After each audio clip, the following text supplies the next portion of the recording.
welcome into the Questionable Podcast. You got Scotty Questions here with Meko. What's good, man? And Gionne. Hello. How are you doing on the West Coast? Doing great. Not the best coast, because it's sunny here now and 70 here. Absolutely the best coast. We're jumping right into that this week. Your rent prices say differently. Oh, so and gas prices. There's a lot of things that say differently that the West Coast is not the best coast.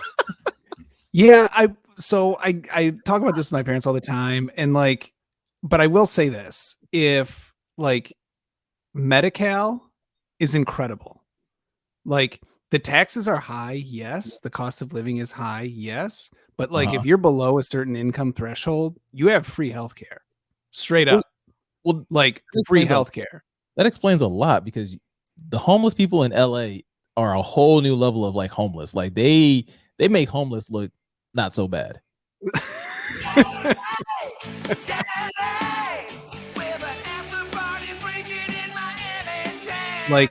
I remember, so I had nothing to be, confession time. I had these lipomas, these little tumors on my arms, and they're benign. They're just fatty tumors, but they're very unsightly.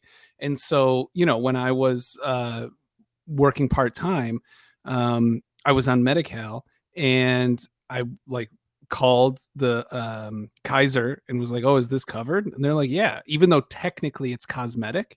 So I went in and got 6 lipomas removed. I looked up on insurance. It would have been $20,000 had I gone in Michigan, because they base the cost on how big they are, and for every millimeter, but per millimeter is an extra several $100s.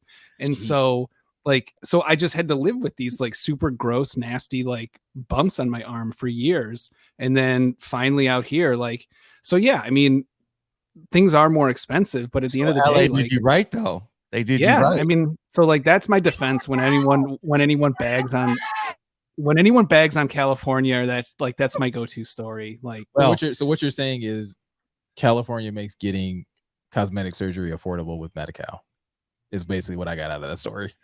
Well, so Meko, I don't know if I'd go that. All right. Anyways, welcome in. Please follow, and subscribe to listen to Dr. John. Yeah, more tumor stories. So again, thank you for joining us. We're coming in hot today. Again, follow, subscribe wherever you listen to podcasts. Today we're going to catch up on the Red Wings. I don't know if we're going to talk any more medical things. I don't know that we're qualified to, but we can if we get into it. But we're going to try and stay focused. We're going to talk Wings today. Focus on Wings. But again, I want to do a quick shout out to my sister, 9th in the world championships for the Ironman. She did 9th in the world, fourth American, 4th place for the Americans. So congratulations to her. She was rocking questionable gear out there, representing in her interviews and everything. So thank you, sis. Congrats on that. So let's dig into the Red Wings. This will be, again, I don't think we're going to spend a ton of time on a lot of things. We're going to go through. We're going to talk a little bit about the stats, ending of the season. We're going to talk Blashill firing. We're going to talk about Yzerman press conference. We're going to talk about possible new head coaches. I have we got to talk theory, and we got to talk draft position and the draft, which is, again, I feel like the Wings ever since 2020 get hosed, but that's just me. Anyway, so the Red Wings ended their season 32-40 with a home record of 18 wins, 16 losses, and 17 ties. The away record 14-24-3.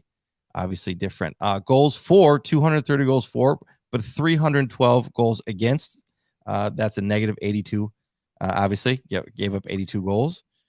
Larkin was our top scorer with 31 goals. Bertuzzi got to 30, so that's a big deal. Getting to 30 goals. And Raymond got 23. And then Mo Seider with 43 assists, which is crazy for a defenseman. Larkin had second in assists at 38. Raymond had 34. So, again, having said that and talking about what we've done this season, 32-40, not good enough for Steve Yzerman or for Red Wings fans. Yeah, I think that we can all agree that. But I think it's a tale of two seasons, right? We were talking briefly before this. I think that the first half of the season, the Red Wings were kind of surprising us We were very excited. Oh my gosh, maybe this team's good. And then we had a complete collapse in the second half of the season.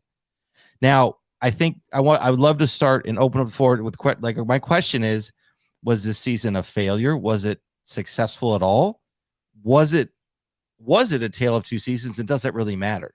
Like at the end of the day, it's a losing season, right? Yeah. And our head coach was fired, and we're looking for new coaches. So I think because of those things, it's hard to say that this season didn't matter. When you fire a coach, and when you do have a tale of two seasons, that is something worth like kind of highlighting, because if they were just bad, we could just chalk this up to, well, they're still within a rebuild. There's nothing to see here. They're just going to keep, they're just going to get better draft position. They're going to add better pieces. Because they did look so cohesive and they looked much better than I think a lot of people expected in that first half of the season, when you had Larkin, Bertuzzi, you had your two veteran guys playing really, really well. And then you have two young guys that are playing above what a lot of people thought they would be able to play, as far as when looking at Lucas Raymond and Mo Sider. And then everybody else kind of, like Ned was playing really well in goal. There was a lot of things that were going well for the Wings early on. And if they had continued that, we'd be like, oh, this was an amazing season. Like they even if they didn't make the playoffs, we'd be like, oh, well, they played better than they did. But it was a complete collapse. And I feel like that's something that's worth highlighting, because that to me is not just a reflection of coaching, right? And we talked about how Blashill basically being fired. Yes, he deserved to be fired, because clearly he's not the coach to take them to that next level. And I completely agree. And I think Steve Yzerman made that assumption based off of what he saw in the first half of the season. When you see that, like, okay, we have enough pieces here to be competitive. And then he kind of even said in his press conference, like, it started to show though that they weren't competitive against the better teams. So now it's like, okay, well, we need to upgrade in this area. But the collapse in the second half is not just a Jeff Blashill issue. The collapse in the second half is a desire that I believe the players didn't necessarily showcase. And that's why you saw them kind of fall apart there. Do we think we would rather have seen the whole season be bad? Is it, would you rather see the whole season suck and they slowly get better at the end? Or do we like that we saw glimpses of how good this team could be and then the collapse? I'm torn, because I would rather. It's cool to see that, but the total meltdown. Well, because look at what. All right, I know we're supposed to be focused on just Wings, but that's fine. I'm going to bring another team. That's fine. Look at what happened with the Lions. Right? Oh, that's what I was going to do. Yep. Well, then 100%. No, Meko, go. No, go. Meko's going. Meko, go. John, follow up. Because essentially, that's what I was going to say was, if looking at how the Lions season went, they were terrible from the start. They were really, really bad that first half of the season. They come back out of the bye week, and even though they didn't get wins like right away, they looked completely different. They definitely looked like they had more fight. And there is rarely where you see a team that finishes 3-13-1 go into the offseason and the fan base is like encouraged. And that's all we've been talking about with the Lions the last couple of weeks, is like how we can't wait for this team to get back into training camp and get back on the field, because we think that they'll be able to carry that momentum into next season. The Wings didn't give us that. The Wings gave us the opposite of that. We got like all of our candy and sweets in the beginning, and we were like, oh, sweet. So we don't have to eat vegetables. And then by the second half, they were like, no, here's all these Brussels sprouts. You have to eat this. You have to eat this. And it sucked. And that's what made the second half of the season so difficult to watch. I mean, you can't say it much better than that. Honestly, I think that's totally fair, because my gut goes, gee, what are we going to do to kind of get the Wings back on track, right? We got to get a new coach, and we got to get going in the right direction. That's what Stevie said in his presser. Yeah. Is like, we got to get this turned again. Like, but I thought we just turned it. Mm-hmm. We didn't turn it. We turned it one way. It's like a big boat. We oversteered one way. We got to go back the other way a little bit. Yeah. So John, I mean, I agree with Meko. Obviously, that's a great comparison. Is there anything you want to add in regards to that, in regards to the Lions? Yeah, that's where I was going with it, was just to compare it to the Lions, and that this is why, like, I don't even think a tale of two seasons is fair. I think I'm falling in the camp of failure. This was a failed season. What? Because not necessarily to compare it to the Lions, but just imagine if the Lions had this season, how would we feel going into the offseason if they started not necessarily red hot, but they were exceeding expectations. And then over the course of the, remaining 2 months, the back half of the season had just had this implosion. We would be saying Campbell's not the guy. Holmes doesn't know what he's doing. The Fords, same old Lions. Like we would and it would be absolutely warranted and true. But and I want to touch on something that about like the players. Give Holmes and Campbell credit. Like it really seems like the players kind of quit for whatever reason, or not necessarily quit, or maybe they just weren't as good as we thought they were. But there were undrafted free agents and third stringers, and Jonah Jackson playing every position along that O-line towards the end of the season. And as Meko said, they fought like hell, and they just kept playing, which is why I kind of think, to go on a tangent, as I want to do, there's this great not allowed. There's this great behind the scenes feature in season 2 of Arrested Development, where Tobias is playing. He's like in the gear of Felicia Featherbottom, and he's the like the Mrs. Doubtfire esque character.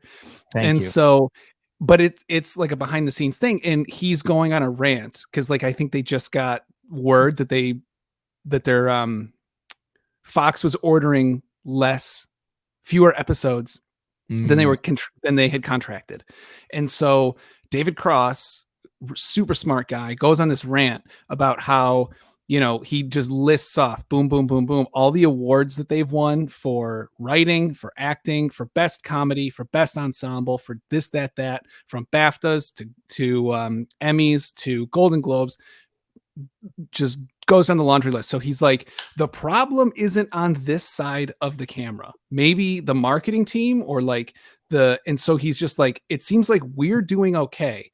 So in my thought with the Red Wings, like because they got off to that good start, I feel like maybe there was like a little bit of that with when the players were like, the problem's not here. Yeah. Like the problem's not on the ice. The problem's in the offices. And so the problem with that is though, in the offices, that's Yzerman. But the problem with that is when you turn on the games, you can see that the problem is on the ice. Right. Like that's the whole problem here, is that when you turned on Wings games, it was a huge problem. It's specifically on the defensive end of the ice. And that's where like, I agree with you, John. I think that is something that probably helped or facilitated that thought process of like, well, hey, we're doing really well because, correct me if I'm wrong, Scott, wasn't it like game 1, Larkin got a hat trick game 1? Was it Bertuzzi? It wasn't game 1. Game 1, Larkin got actually suspended when he threw his gloves off. They played Tampa Bay. Yeah. They had his inductant. They did the whole captain ceremony and they played Tampa Bay. And then he got cross-checked in the neck and he dropped his gloves and went after the guy. I forget who was. But Bertuzzi, I don't remember. He had a hat trick game 1 or game 2. I mean, it was early. Yeah. And so like, but there was a lot of that like early in the season where like Larkin's getting 2-goal games. Bertuzzi's getting like 1 or 2 goal. Like, Raymond got a hat trick pretty early in the season. And like, so to John's point, I think if you see all this offensive success, because that's what everybody loves to see, everybody loves to point to scoring. Sure. It really covered up the deficiencies that they had on the other end of the ice because they were scoring. But once scoring became more difficult, the issues that they had on the defensive side of the ice really showed up. And again, that's not just on Ned. That's not just on the goalie. No, in those situations. That's completely, I mean, it's not. Ned stood on his head. I mean, he had a really solid season. And yes, the defense is an issue. Individual defense was an issue for the defensemen and the forwards. So, but I'm going to go and I'm going to disagree with both of you and say that this is a failure of a season. And I'm going to say there is a lot of good that came out of this season. Larkin proved that Larkin is the guy, can be the captain. Okay. Mm-hmm. He had 30-goal season and he got core surgery. Didn't even get to finish. He probably could have gotten 40 goals. That would have been huge. So that was huge to see that Larkin, okay, he's the guy.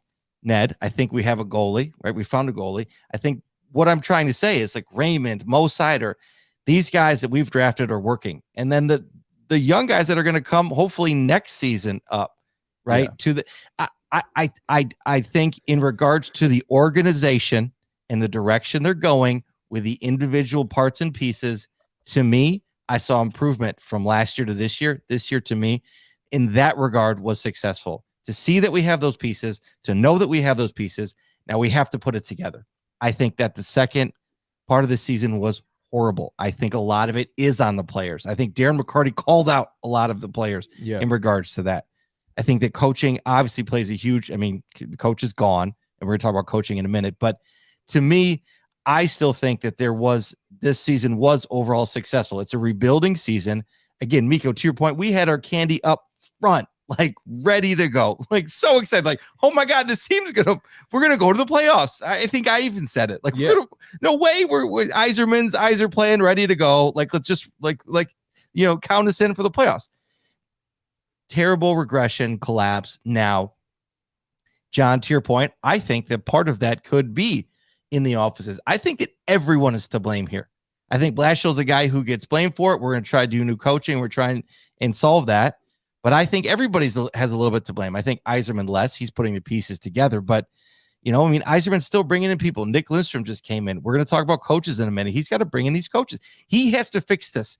Yzerman has to fix this offseason. If he doesn't get the right coach, then this is Yzerman's fault. I think we're a season away from seeing if Stevie's really gonna do it. I believe in it. I think he can. Yeah. But he's got to this is his moment, right? This is like the Brad Holmes drafting moment, right? Like Brad Holmes had to get this draft right. Well, yeah. And so far we don't know, and we won't know for months. But if he does, then that's it. And Yzerman's got to get this draft right and the coaching right. If he does not get this right, then Yzerman, then it's on him. Well, I think he's proven to be able to draft well, right? If yes, he can draft. Yes, he's drafted. His team is great. Well correct. Over the last, I'm not worried about that. So we have the 8th pick. It's not like we have like top 5. Yeah, but he got Sider with the 6th. Wasn't Mo Sider wasn't he like a 6th round or 6th overall pick? I believe. But I think with all of that said, I don't know. I have a hard time looking at it as successful. That's fair. I think between you and John, I think I would lean a little bit more towards John's perspective. Okay. So yeah, Mo Sider was the 6th overall pick. But yeah, only because you can't have a good start and then terrible finish. When the finish is that bad. It's the same thing that it's literally the reverse of what we said about the Lions. When the Lions were that bad in the beginning, and it was just you just wanted to see, at least with the Lions, they were fighting. At least you could see the fight, and they had injuries. There was a number of things that were going on where you were like, okay, they're not quite there. And you could see the talent deficiencies. We saw that the Wings have talent. We know that they need more talent, specifically on the defensive end of things, but it's not. They need some offensive pieces too, but mostly, but I think those offensive pieces are probably more so. And some of the defensive pieces are coming. They're coming. We have them. They're just not ready for the NHL yet, right? Well, and that was the other thing I asked you to that point about some of those pieces. We saw even more offensive pieces kind of get interjected in that second half of the season once the season was kind of gone, and they started calling up guys to kind of give them an opportunity to see where they kind of stacked up. So I'm not concerned about this team offensively. And so to your point, I am kind of looking at Steve Yzerman and just being like, okay, let's see what you can do coaching wise, because to me, that is what is holding this team back, is the lack of a strong field general that can instill a certain level of discipline and a certain level of grit and toughness that the Wings just don't seem like they did not have. Could you say, I'm thinking out loud here. Could you say that we need a coach to get more out of the team, right? There's probably way more you could get out of these players than Blashill got out of them, at least, especially this. I believe there's more that you can get out of Larkin, and there's more that you can get out of these guys for a full season. In the beginning, they started out great, but I think it's just on one side of the ice, in all honesty. I think there's something else, there's a mentality switch that you have to flip that hey, in any sport, in any team sport, defense is rarely ever the sexiest position or style of play to play. Like nobody loves you have to be a special person, a crazy person to love playing defense or goalie. Yeah. Or goalie, right? Like you have to be crazy to be a goalie. Like to all goalies I've known have been nuts because there's not a lot of glamour in it, right? Like even in basketball where I feel like, or basketball and football where there can technically be highlight plays on the defensive end, right? It's still not as glamorous as scoring. It never will be. So it is getting somebody in there that like maybe it's not everybody, but you need a coach that can get in there and find his group of guys. So going back to the old Wings when they had the grind line, like finding a group of guys that you can be like, hey, I can put you guys in here and trust you guys not to give up stupid goals. And I can trust you guys to put us back in a position to be aggressive offensively because we have the offensive talent. Hey, go bully these guys. That's what I need. Yeah, like any of that. The identity. So what I'm hearing is a little bit of an identity. So the Wings don't have an identity. Right. I don't think they have a complete. That I think is totally fair. I will completely agree with that. They don't have an identity. I think they're trying to find it. And I think hopefully the coach that they're going to get will give them that. Because I think to your point, talking about Bowman, I think Bowman was that identity to bring them together, even if it was just to hate him, for a little bit. Like that was they came together, with Stevie leading the way. And that's the other thing too. Stevie went through the Dead Wings, right? Larkin's gone through these shitty years. So yeah, hopefully that's the thing though. Losing is a cancer. Losing it's really hard to get out of a losing franchise, losing series, losing anything. I mean, you got to really work your way to get out of it. And go ahead.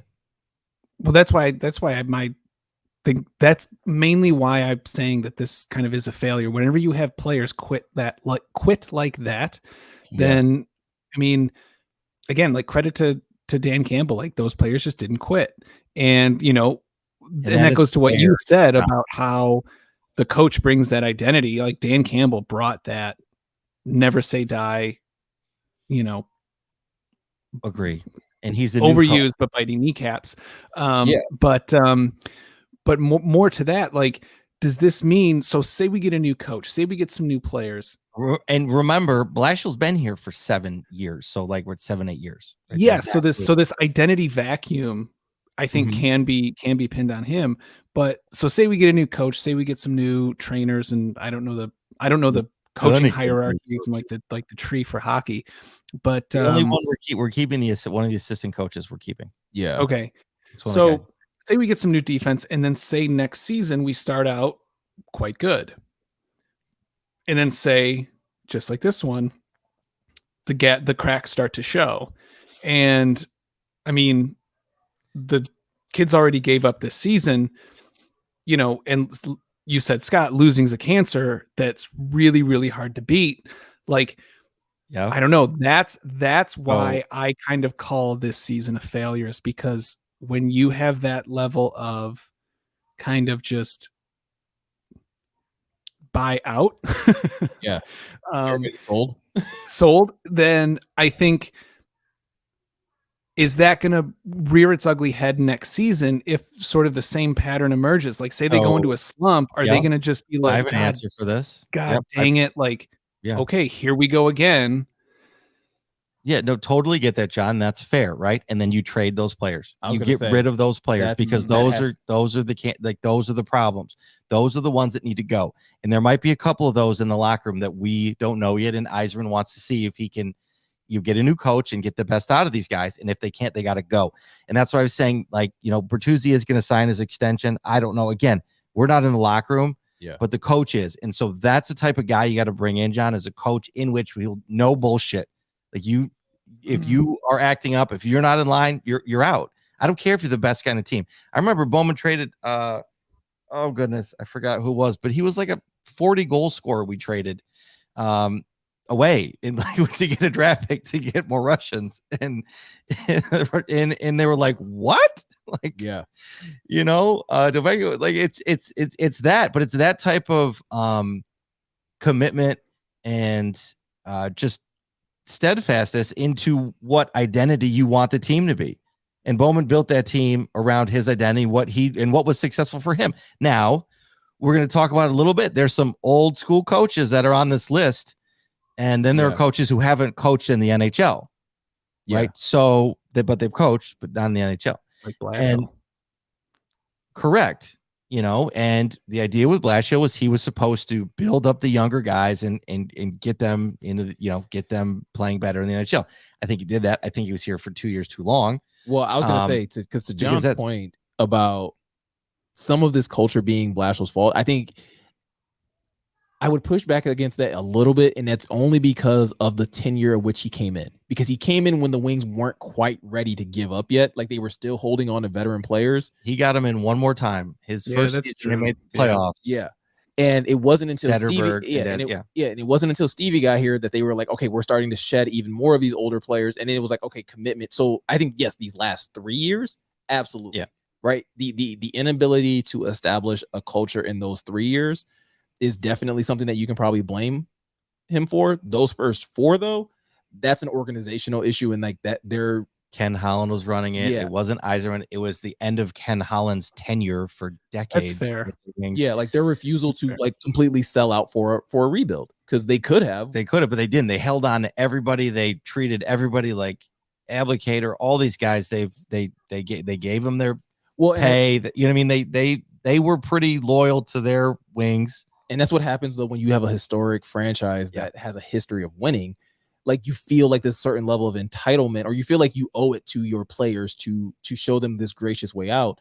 And to your point about like, okay, if we start to see a similar pattern next year where it looks like guys are giving up on the ice, or not showing, I don't even want to say giving up, but maybe not showing maximum effort on the ice. Not engagement, not engaging with the coach, or not. I mean, really, it was the biggest shot this year was a photo of the players not listening to Blashill talk on the bench. Yeah. That was, I mean, that's just, you can't do that. The season in a photo. Yeah. Yeah. And so if second half of the season. So to see that, I agree with you, Scott. Like, you got to trade those players away, because I'll get out of here. You can't.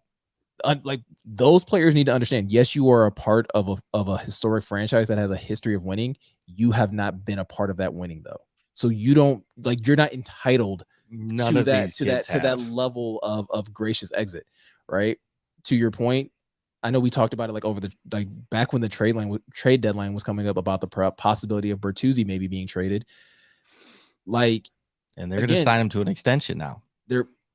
And again, based off what he does offensively and what he brings to this team energy wise, I understand it. I mean, he got to 30 goals. Right. I'm waiting to hear about Larkin's, because I feel like, to your point earlier about Larkin showing that he can be that leader, that is a good thing that came out of the season. There are good things that came out of the season, which is why I still call it tale of two halves. Mm-hmm.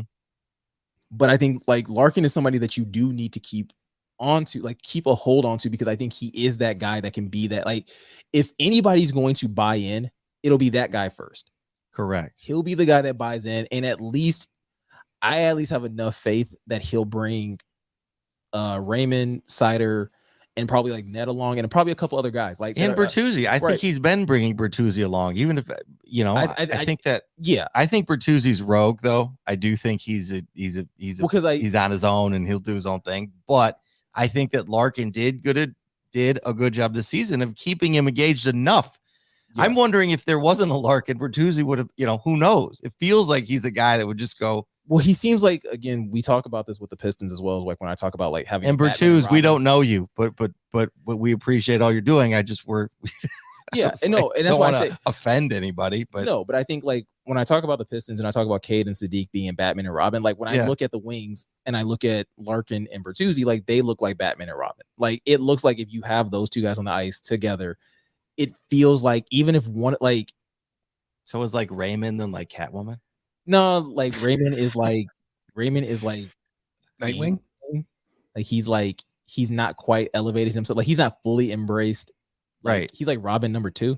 Got it. Batman has so many Robins. There's a bunch of Robins. So Seider would be like Jason Todd, Red Hood type. We're going deep into the canon.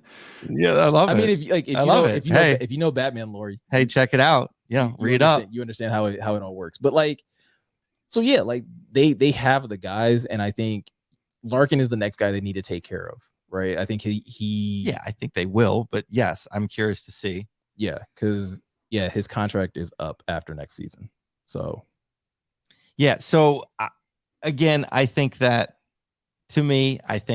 it was a hard end of the season. I do think the second half was just horrible, and it was reminiscent, like we talked about this. It was the statistics, so close to the Dead Wings. Like sure. that's I think just the toughest pill to swallow is we were that bad after looking so good. Yeah. And so there's got to be something of that. So Blashill was here for years. Blashill is gone. Yeah. Okay.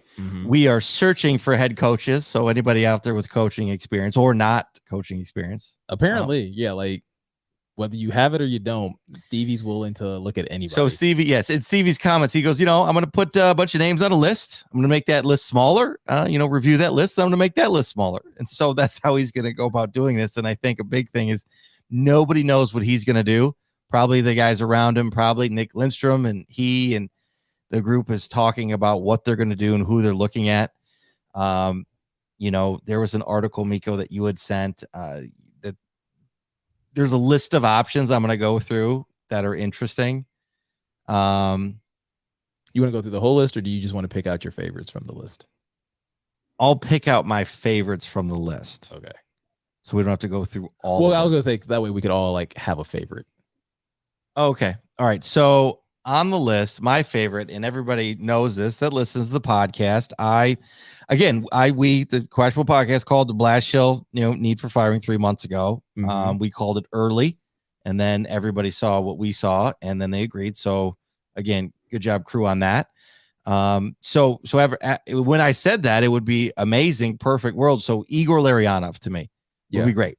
If he came over from Russia to coach, right? He was part of the Russian Five, played with Steve, won cups. They call him the professor. They were, they've said he's one of the smartest guys on the ice when he was there. He was 4 passes ahead of everybody. Yeah. When they were playing, he was, that's why they call him the professor. Chess champion. So, and we'll get Darren on to talk about this too. Yeah. We'll get Darren on. We're gonna, because I do want to bring this back up at some point when we do get the new coach. Maybe we can talk to Mac. Okay. On that, but Mac said he would come on.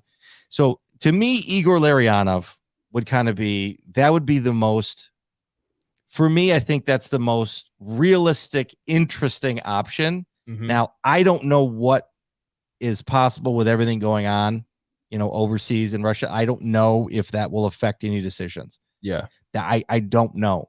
Now, it could. And if it does, then that will not happen. But if it doesn't, if we don't factor that into the decisions, in my opinion, I think Igor Larionov would make a ton of sense to bring him over and grow this team. However, Igor Larionov does not, to me, now I haven't seen him coach, but he doesn't feel like an old, like kind of like an old school badass like Scotty Bowman or somebody that's a little bit tougher on the players. Again, I don't know. Yeah. But he seems more of a calculated coach. So having said that, the guy that would strike fear into me if he was my coach would be Sergei Fedorov, staring daggers into anybody on the ice. One of the fastest players of all time. So this is a total long shot. Sergei Fedorov to me would be amazing. Now that would be a story. I don't think they do it. I don't think it happens, but that would be, because he is coaching. I didn't know he was coaching. Meko, you shared that with me, but Sergei's coaching overseas. I didn't know that. So that to me is very interesting. So that's that. And then do I want to give my sleeper, my super dark horse, or do you want me to wait? Yeah, I would say wait so that John and I. Fine. John, I have a dark horse. John, do you have a favorite of the? No, I'm behind on the news. I have no one, but I just, so the only thing I'm going to do is comment on Scott's picks. I don't know enough again to like agree or disagree, but I will say, like, the only thing I'll say about like Larionov perhaps being too cerebral is maybe that's what's needed. Because like Dan Campbell certainly doesn't seem like he strikes fear into the hearts of his players. Like that's not the relationship. And if we're talking about, I'm at the other team, not our team. Oh, really. Yeah. I was saying, like, if I'm on the other team seeing like Sergei stare at me, I would be like, that would, not our team. Oh, you meant like in practice, like because I think like that's what like because you like Scotty Bowman and I think like Babcock was a hard ass. He would be tough. Yeah, they'd be tough. I feel like Sergey would be tough too. I just don't see Igor being that tough in practice. Okay. And then me if I was on the other team seeing Sergey on the bench, like staring at me, that would, and or if he did get mad at the players, he could go there. But I was referring to more of like striking fear in others, not the team. Okay. Sorry. All right. Well, then, I was getting mythical about it. Okay. Well, then, I think the point still stands. Like, what would an identity look like of, not necessarily like a cerebral team, but like, if that is sort of the overarching identity, because that was the first thing I remember when Bowman came in and took over. The first thing that I started noticing visually, objectively apparent, was the passing. It was so crisp, and that crack of the puck on the stick. Every single pass was just a crack, and it was so incredible. And it was just tape to tape, and then it all grew from there. Because I feel like if you can keep that in that regard, I feel like it's very similar to soccer. If that passing's that crisp, that's so hard to defend. And I feel like, like the identity then grew from there. And so I think like, what would a professor's Larionov driven identity look like, from the ground? I don't know. I think there's no reason that it has to be a hard ass because, we've seen footage of Dan Campbell. True. There was one in I think it was 2 years or last year in his first, kind of riding Jelani Tavai pretty hard. And he ultimately didn't make the team. And but that's just to go show that like Dan Campbell isn't all, inspiration and rah-rah and whatnot. Like he'll if you're not doing well, he will let you know. Yeah, he'll dig in if he has to. Yeah.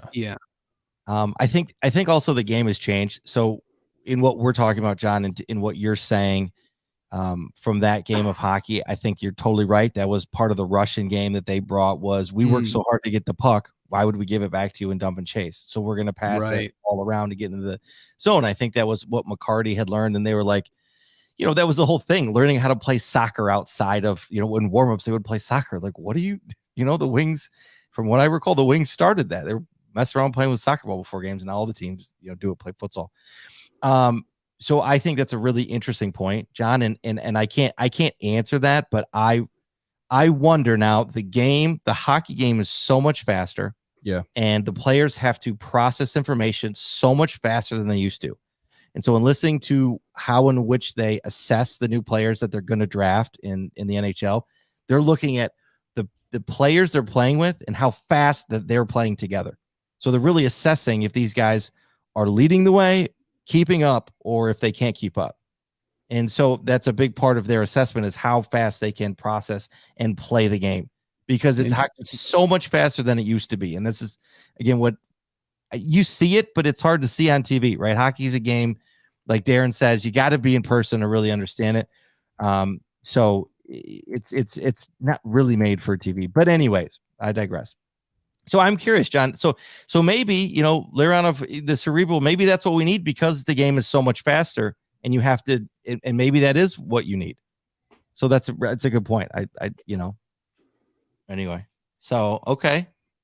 Yeah, I think I'm probably the only one that's probably going to go the opposite way here because I think this team does need structure, and I do think they need somebody that's going to be hard on them and somebody that's going to hold them to a certain standard of what they believe hockey should be played at. And that's why for me it is Barry Tortz. Yeah, Barry Tortz.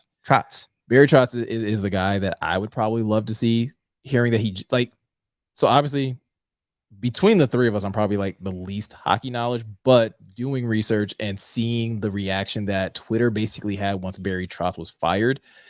When a guy is fired and people say, what?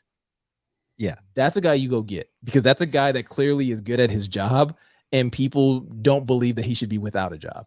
So that's a guy that should shoot to the top of your list to at least do your due diligence. You should be interviewing him the most. You should be trying to get as familiar with his coaching style, with his approach to the game, as before anybody else can. 100% right. Agree. That is the most educated decision, right? If you're Stevie, that guy's obviously you're calling him immediately. So yes, Meko, absolutely agree. He's the most qualified with the most experience and hard nosed. The only thing with him is GMs. He has a problem getting along with GMs. Sure. And from that standpoint, that's a Stevie problem. Sure. Like, that's a you problem. Because if he can coach your team and he can get your team to win, you figure out the personal relationship part. You establish the boundaries that need to be in place so that he can operate at a high level as a head coach and you can operate as a high level as a GM. As long as there's not too much, animosity there. Sure. The thing that this team needs is, like I said, they need structure. They need somebody that's going to hold them to that standard. And Barry Trotz at least seems to have the resume that says that he can do that. Third all time in wins, right behind Scotty Bowman and can't remember the other guy. Oh, Joel. I cannot say that name. Oh boy. Coach Q. But anyways, third most in wins. Like, he knows how to win hockey games. He knows how to put guys in position to do and perform well on the ice. And if you want to pair that guy up with maybe somebody else that's younger, so that maybe if Barry Trotz doesn't work out in a couple of years and you want to, hand the reins off to the assistant coach who's a little bit younger, you can potentially do that. But it sounds like that's the type of coach that the Wings need. They need somebody that's going to be hard-nosed. They need somebody that's been there for a number of years and knows the ins and outs of a season and isn't going to allow his team to slip into lulls like that and just quit on a season. So I feel like if you can get a guy like him in, I would rather have that than essentially John kind of like pointed at it earlier, but like a coach that doesn't have a lot of NHL experience, just because, yes, like I just said, Jeff Blashill had slightly different responsibilities and probably like 2 different missions during his tenure, but you've kind of already went that route. And I'm not super excited about going that route again when like there's too many.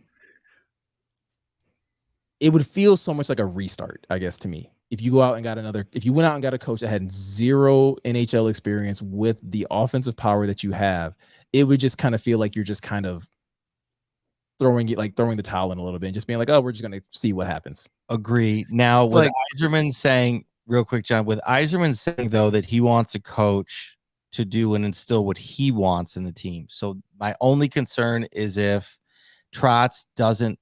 Now, I think the way in which Trotz coaches is more defensive. I think that he will fit with what Yzerman wants to do, but it sounded like Yzerman has a vision that he wants the coach to execute. So I think that real quickly, Yzerman and Trotz will know if it'll work or won't. Well, and that's why I say, like, you should be having those conversations early.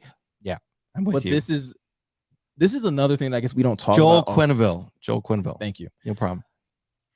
This is something that we don't talk about enough when it comes to GMs, and we only talk about it probably when stuff like this comes up, which is like when coaches are fired or when coaches are being hired, and it's GM ego, right? How much ego we're really about to find out how much ego Stevie has when it comes to hiring this next head coach. Because if you're looking for somebody to bully, like if look, Stevie's a legend here. He's done so many good things as a player for the Wings, and he's really like on the right track, it seems, as far as a GM. But if you're going to have all these mandates on how the team is coached, then in that situation, I need you to come out of the GM box and I need you to go in the coaching bench. If you feel like you need that much say, if it's not, because like if you're not going to have that much ego, then you need to trust the coach that you hire and trust and like agree on the basic things, right? Agree on the foundational things. Because the foundational thing should be like, hey, we want guys that are going to play hard. We want guys that are going to win. We want guys that are not going to be like knuckleheads on the ice and that are going to put us in bad positions to lose games. The other nuances, how the dude wants to run his practices, when he wants to have his meetings, all that other BS, like let that man coach the team how he wants to coach the team. You just get him the players so that he can do it at a high level. I mean, I can't argue with that. I mean, I agree. I think that we will find out, to your point, what Yzerman, what his goal is, what his ego level, Yzerman ego level. I mean, he doesn't. I don't think he comes across. I don't think he doesn't come across that way. right? I think he's very open-minded, which is why he's hired coaches in the past that haven't had quote unquote NHL experience, because he wants to give people that opportunity to be innovative and creative.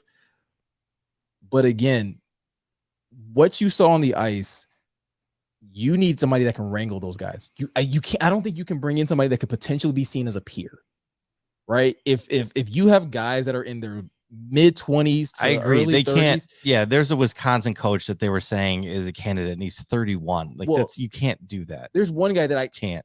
that if it wasn't Barry Trotz, Ryan Warsofsky, who is the head coach for the Chicago Wolves, he's younger, but like I would be interested in that. Like if Stevie went that way, I wouldn't hate it, because he's a guy that's won in the AHL level and Right. things of that nature. So it's like, okay, he's at least has a history of getting younger guys to come together and win. Agreed. I But feel he's like we just did 34. the AHL thing though. We Well, just and- did the Blashill thing. Well, And Dude, guys- that was my point. Like Blashill was the most successful coach of the Grand Rapids. Like he the won that. AHL, He won yeah, the AHL title like how many years in a row?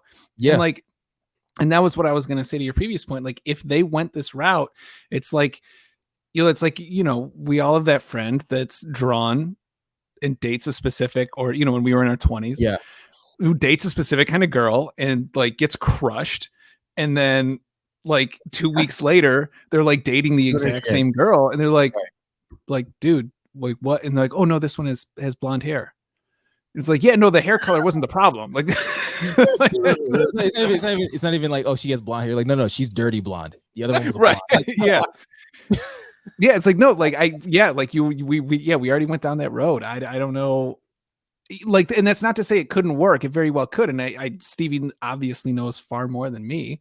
But that's how it would feel. It would feel like that friend who just like keeps dating the same girl and like, yeah, I I just get don't know. that. I don't think Yzerman, and again, I don't think his ego, it shouldn't. I think Yzerman wants to do the city of Detroit right. Like, I think he'll do whatever he needs to do to get us where we need to go. Now, I hope it's sooner rather than later. I hope that he gets this right. And like I said earlier, he's got to get this right. He cannot get this wrong. And he's got to decide soon, because we have, free agency. You got to get ready for the draft. We're picking 8th. I mean, you got to get the team where you want it, because if you got to make our own free agent moves, right? Yeah. We got to pick people up. So to that point, do you think this is a one and done coaching hire for Stevie? Like he gets one coaching hire, and if this one doesn't work out, the wing should be. Ooh, that's a good question. That is a good question, because my gut is yes. He's got to make it now, because whoever he hires has got to be here for 5 years at least. Yeah, and they have to, within 5 years, like at least be in the Stanley Cup Finals. Only reason I say that is because when he went to Tampa, he got 2, right? So he got there, he hired a coach, and then he ends up firing that coach and then hired another coach. So does he get 2? Like this would be technically Stevie's first coaching hire as GM for the Wings. Does he get 2 shots at it? I think Illich. I mean, I think he'll get as much time as he needs. I don't think he's going to get fired. I guess it would have to be a disaster. It'd have to be a disaster to get rid of Stevie. I don't think you do it. I think you're sticking with him, and I think he gets a couple bites at the apple, if you will. Yeah. But in my opinion, for this team, this group of kids, he's got to get it right for this group of kids. And if he doesn't get this coach right, then you're going to have to start moving players and rebuilding the team a little bit at a time to get that bad taste out of their mouth. I mean, their mouth. They had such a bad second half of this season. It was so bad. They gave and you're going to have to maybe break some of that up to begin with. And maybe he's got that already planned out and whatever. But yeah, but I think he's got to, if he wants to keep this team going the right way, he's got to make the right decision here. Which leads me to, so I'm glad you said that, because it does lead me to your dark horse. My dark horse. It's so rogue. Because I feel like your dark horse selection is like somewhat counter to the point that you just made. Hey, Chris Draper, you want to coach? Oh, interesting. So to me, like another Red Wing. So to me, Chris Draper was a grind line guy. He was kind of what Darren says. He was like their dad. right? Yeah. He was one who kind of made sure everybody's okay. And he was one of those guys like Stevie, taking care of everybody, making sure everything's okay. And he's obviously with the Wings and in doing scouting and doing that. Now, when they originally said they were going to get a coach with no experience, I immediately thought of Draper. Mm-hmm. I didn't know it was like that, no NHL, no coaching experience in general. So running that back, right, that doesn't make any sense and still doesn't probably make any sense. Yeah. But I think if you're going to hire anybody that has zero coaching experience, it would be Chris Draper.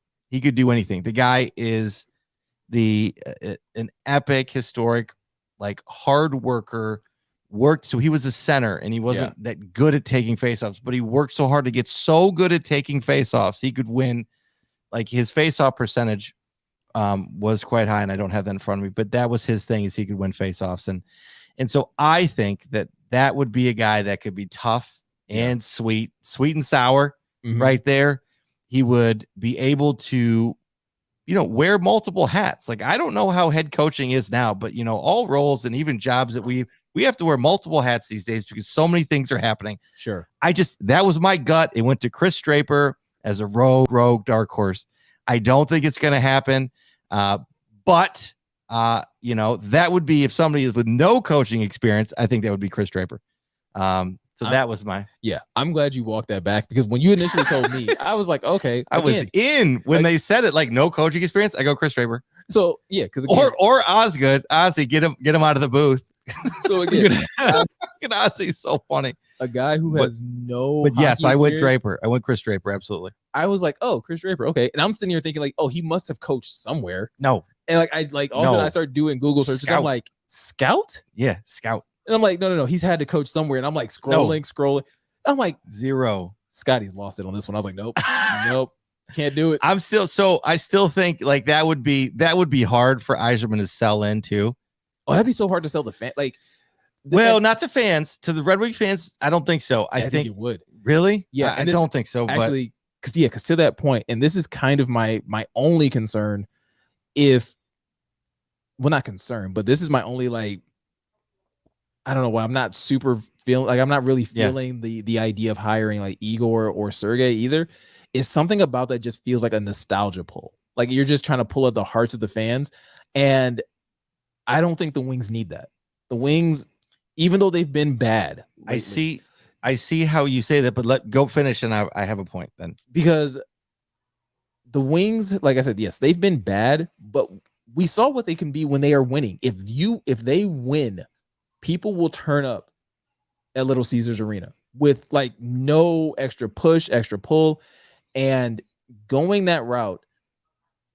Something about that, like to John's point earlier too, about like going with the familiar, like it would make me feel like I would question how deep of a coaching search did Stevie do if you just go out and hire your former teammates, because it's like then you start to have a certain pattern where it's like, okay, he hired Lindstrom, he has Draper doing scouting, and now he's gonna have Igor or Sergey or both or whatever doing. Draper's been doing scouting before. Well, I know, but I get your point. And so it's just like, it's one of those things where you start to feel like, okay, do they just think that they can like replicate what they used to do on the ice to win games? And like how you said earlier, like hockey's evolved since then. So it's not as simple as, well, hey, play like how we used to play in the 90s and you'll win cups. Right. I get that. Go ahead. So that's kind of my only concern about Igor, Sergey, and potentially Draper is like, something about that doesn't feel like a quality hire. That feels more like a nostalgia. So then I could argue that Barry Trotz is kind of an old school coach and we shouldn't hire him then too. Not really, because he has no connections to Stevie as far as, but it's coaching still him. That's fine. I understand that, but I don't think that Yzerman hiring an Igor would be a nostalgia pull. I think it would be someone that Yzerman could trust in order to execute what he wants to be seen and what he wants to be done. I think there's a level of trust there because of their history. I don't think it would be, in my opinion, but I don't think Yzerman's hiring it for a nostalgia pull. I think he's hiring it for like, he can trust this person to do that or execute that. And I would hope that's how we would be hiring all of this. I personally love Larionov because it is a nostalgia pull for me. And I think that he was a really smart player And so I think if he can translate that into coaching, I think that could be very cool and fun to see and a great story. So that's me loving the drama of it. Yeah. That's why I like Larionov more. Like in general, that's that. I think John Tortorella, we didn't talk about him. He's like a solid coaching option too. He coached the Rangers. I mean, he's kind of a jerk though, but you know, I'd rather have Barry Trotz than Tortorella, but that's another guy out there. That's, you know, he's had wins. He's won cups. That's the other thing too. That was the other point too. To me, kind of being somewhat anti former Red Wings. They haven't won cups coaching. Well, no. Like hiring former Red Wings, it's again, like you feel like you're living in their shadow all the time at that point, where it's like, well, if your coach is Igor or Draper or Sergey, it's like, well, we used to win cups, and so you have to, like, there's added pressure in a sense. Like, but isn't that not good? But like that's why they brought Scotty Bowman in, because Scotty Bowman had all these cups, and there was a level of expectation. Like, you're on Scotty Bowman's team, you need to now perform to that level, though. Yes, but I think the reason why Scotty Bowman was different, it was not like Scotty Bowman won all those cups with the Wings, right? Like, you already have the pressure of your general manager is one of the greatest Red Wings ever. Yeah. Right. And is credited with being a huge driving force and springboarding the Wings to win so many cups. Saving the franchise. Yes. Right. So if you have that as your general manager, and then you bring in a head coach that was also one of his running mates and was also a key contributor to it starts to have this added pressure of like, well, all of these guys around us used to win cups here, not just in general, because there's plenty of guys that you can get in the league that used to win cups, but it's everybody won cups here. And now if we don't win cups here, people are going to look at us as though we're the problem. And I would rather them go outside of that. I'd rather you go with the unfamiliar and go with guys who have won cups in different forms and different fashions, because the Wings got to get out of their own head and get out of that nostalgia of, well, what we used to be, because it's not that anymore. This is 2020. That's fair. 2020s. I mean, hockey's played differently. You got to find that new style. And I say that about the Pistons as well. So it's not just something that's unique to the Wings. It's something unique to the Pistons. It's something that goes hand in hand with the Pistons as well. Yeah, I think the Red Wings are one of the all-time best franchises in the NHL, though. So I get your point too with it, because they have been so good historically. I think that's what makes your point more valid, I think, than the Pistons point. But I think because the Wings and because they've won so many cups like that, I think that makes your point is they were so successful and we're not successful now. So why are you going to go back to the well? You know, but also so with that too, one could argue on the other side that like, well, that's why we're going back to the well, because we used to be so good. But that's like it's that if that gets me where it's like if Igor had coached in the NHL at least like 1 or 2 seasons and he had success, I'd be like, all right, yeah, sure. You would be literally plucking somebody that's coached in another league, bro, on the other side on the other side of the world, and you're saying like, hey, we want to see if you can come back and coach your former team to success.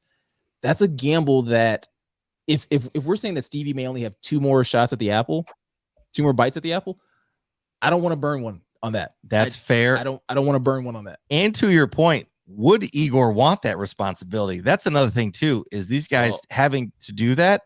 Think about the responsibility that they're undertaking and their career. Like, I mean, that's the gamble. expectation that he walks into, right? Right. Like, yeah, I still want to see going back to the I still want to see Igor as a coach, but going back to the Lions and Dan Draper. Campbell though, like, so yeah, Dan Campbell used to play for the Lions. He played for the 0-16 Lions.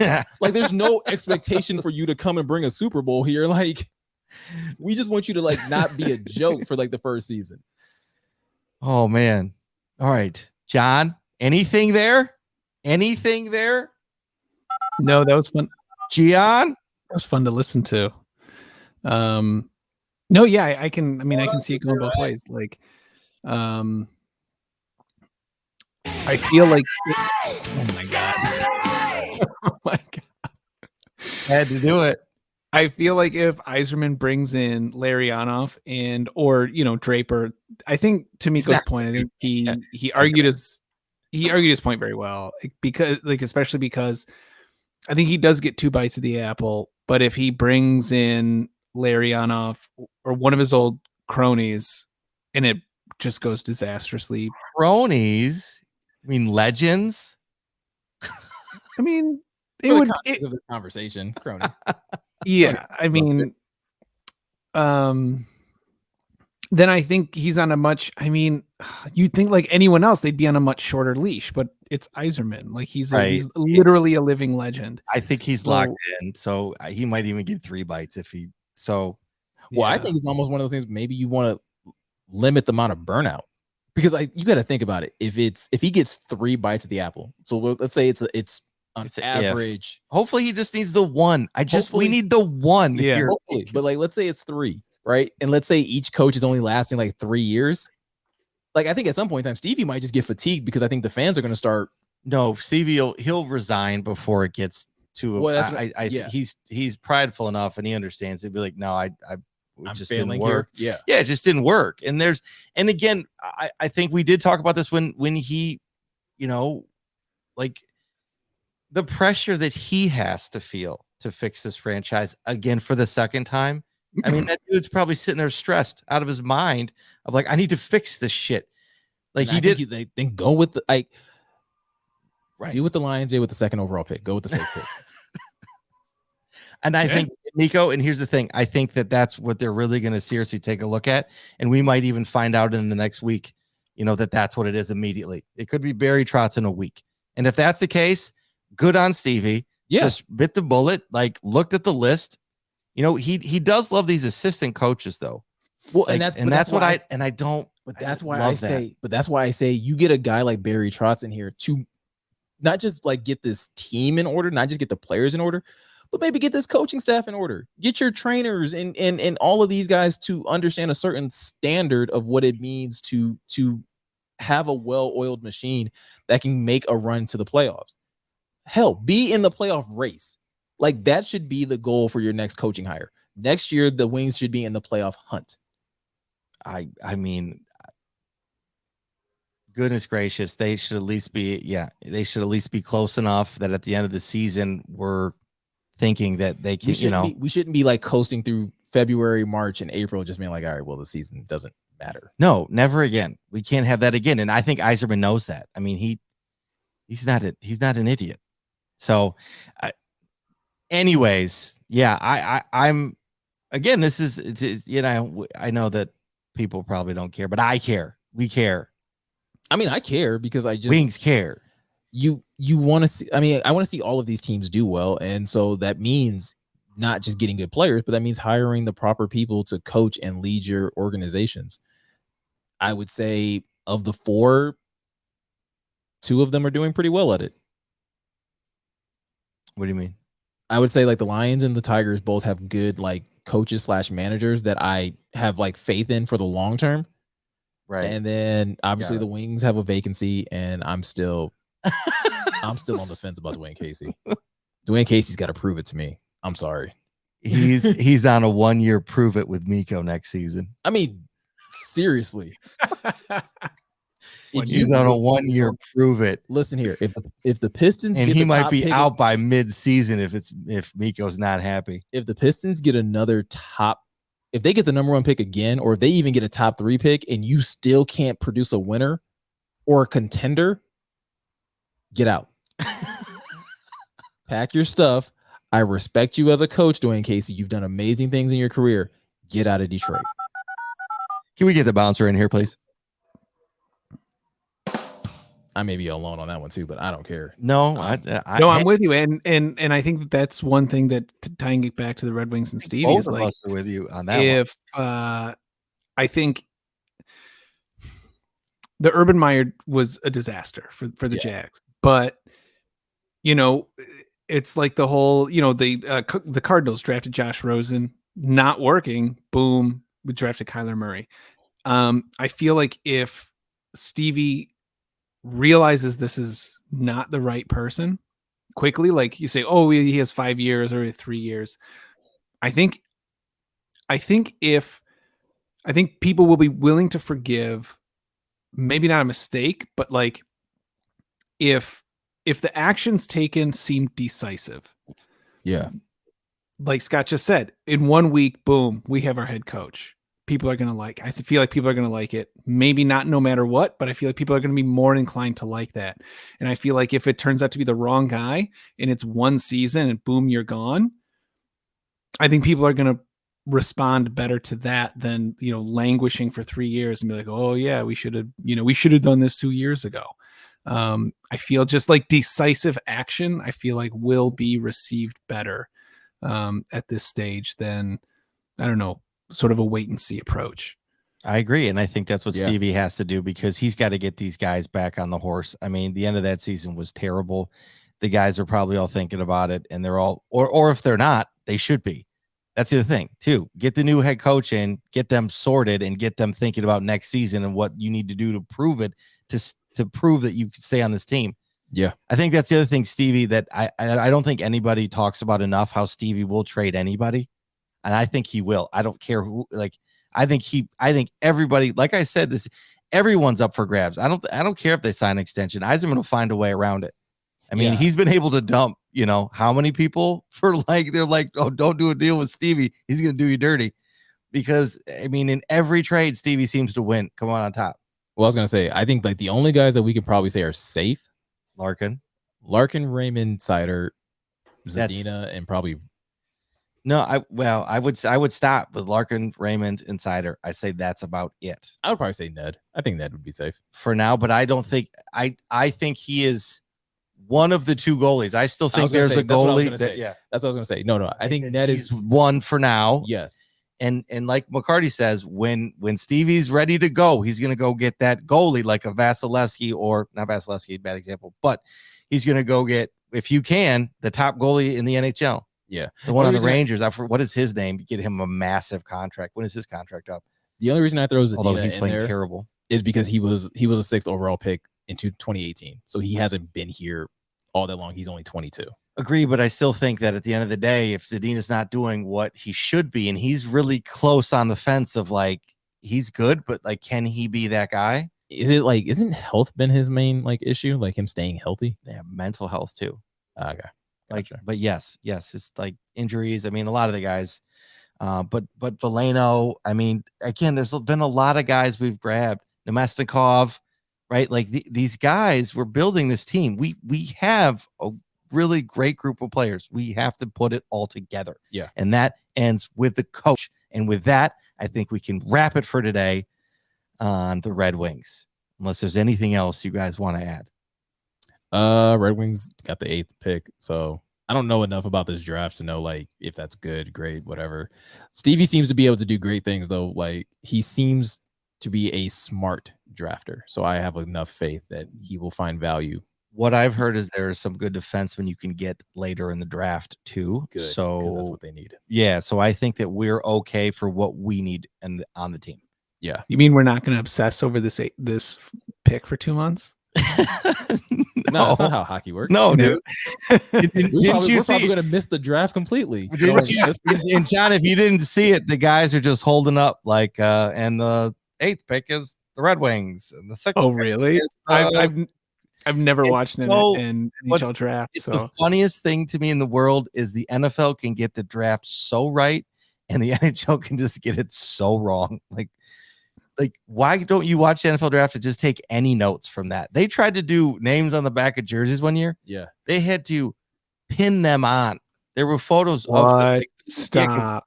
We did not do it, right? We did not do it, but they couldn't get it right. And so they had to pin it on. So it was like hanging off the back of a. Oh my God, they taped it. Taping would have been better. Like it was pinned, pinned on. Like what? There's no way their draft night though is worse than like MLB's, because I randomly came across that in the middle of the day, and it was the first round. It was like first round, first pick, and it was like in the middle of the day on a Thursday. Like, who is watching this at 1 p.m.? Well, I mean, I think those are two. I mean. These are leagues in which these guys being drafted don't play immediately, right? Still, is that part of it? We don't need to get into that, but yes, but that's also why Meko's so annoyed saying yes to that, though. But it's also why your league is dead, because there's no like excitement or build up to like, hey, it's the draft. Like, yeah, like, hey, this is the future of the league. Like, no, we don't find out about these kids until literally the year before they come up, and it's like, oh yeah, he was drafted 1st overall 2 years ago. Why? Why do you have a draft at all? Why do you have a televised draft at all if it's not a spectacle? I agree 110%. Like I agree. they might as well do it at a Buffalo Wild Wings, like a fantasy football draft. Like that's basically what it should be. So that is a great point. If you're going to televise it, make it a spectacle. You know where they could also do it?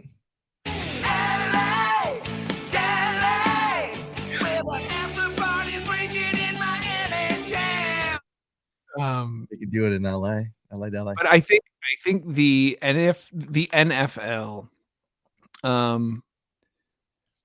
my god, I'm just blanking on the word. Like the opposite of suffers. Excels, seeds, wins. The NFL has the advantage. There you go. Of I think like scarcity, and only having 16 games in your season, I think also goes to, you know, if you want to say something's valuable, there's not that many of them. Like diamonds, that's the whole thing. Like De Beers controlling the flow of diamonds so that they can say they're more valuable. Agree. And NFL those players can play that same like, season, and they can affect a game. Like they're not going to the AHL though, right? Like they can immediately play. Yeah, like your 7th round pick might actually play. Now it may not be a good thing if your 7th round pick actually plays, but he could get on the field. Your 7th round pick, or however many picks there are in baseball, is still not that pick may never see the league. That pick might pick a different sport altogether. Baseball players Russell Wilson got drafted. That's right? true. Patrick Mahomes got drafted to the Tigers. Oh, that's true. Never. Yeah. He's like, nah. That's how pointless the MLB draft is. That's funny. Interesting. Great point. We'll have to get Maz on here he can't argue. There's no way he can. I would be curious. I don't know that he would. I'm curious. I don't know. I'll ask him. Maz, give me one the MLB draft. Oh my gosh, that's great. Actually, I'll make it even harder. Give me 3. Give me 3 good things about the MLB draft. He'll probably give you 3 names. He probably will. It'll be like Mize, Torkelson, Verlander, something like that. Anyways, I think that's it. We'll wrap it up for tonight. But anyway, thank you everybody for tuning in. I want to thank everybody, the crew, everybody supporting when we were at the draft, everybody supporting everything we're doing every day. We got new apparel coming out, new artwork coming out, Pride of Detroit stuff. We got McCarty stuff. We got stuff we can't talk about yet. We're working on. I mean, things are happening. We are busy, which is great. So anyway, I want to thank everybody. I want to thank you, Meko. I want to thank you, Gionne. I want to thank my wife, my daughter, the family, friends, everybody that supports. Please, again, subscribe on YouTube. Please like and follow on social. Please, please, please. We are making moves, and we appreciate all the support that you guys provide us. Meko? Yeah, definitely got to thank my family. Got to thank my wife, my girls, who had an amazing weekend at their dance competition. Yes. My oldest got 1st, 2nd, and best in show for her various dance groups, and then she also got 5th for one of her other ones. So super proud of them.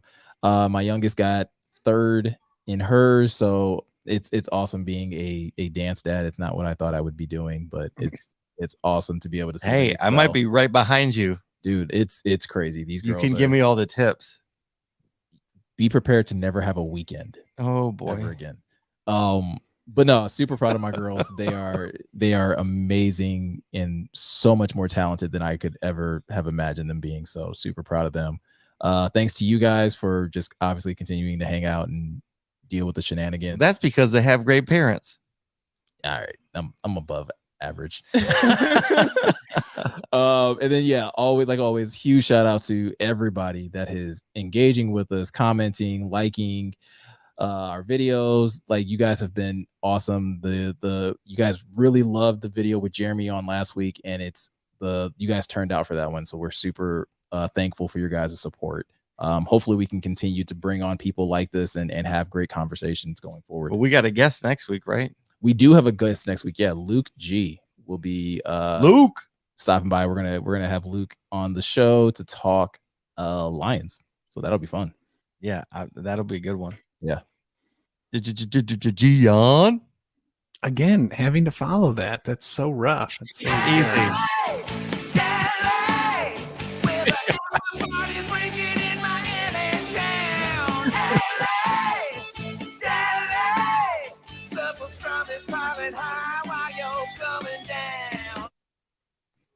I'm like super pissed if I find out that ends up getting us demonetized later.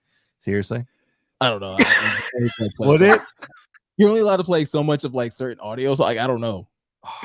Oh boy, dude, that seriously was you were so concerned.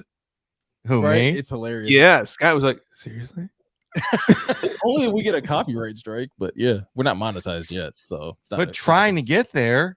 Oh no, trust me. The minute I find out, and the minute we start getting demonetized, like I am going to re-edit videos and cut that out in every single video. That's fine, and I'll have to get rid of the button. I'll have to get rid of the button. We'll do a special podcast episode of the death of LA Deli. We'll have a funeral. We'll have a funeral for Scott's soundboard. No, keeping the soundboard, removing that clip. Okay. Want to thank my wife. Want to thank you guys, the fans, everyone. And can you keep it quick? I want to thank subsidized healthcare. Oh my god! Call back to the beginning of the show. Oh my gosh! All right, and that's it. And that is the Questionable Podcast out.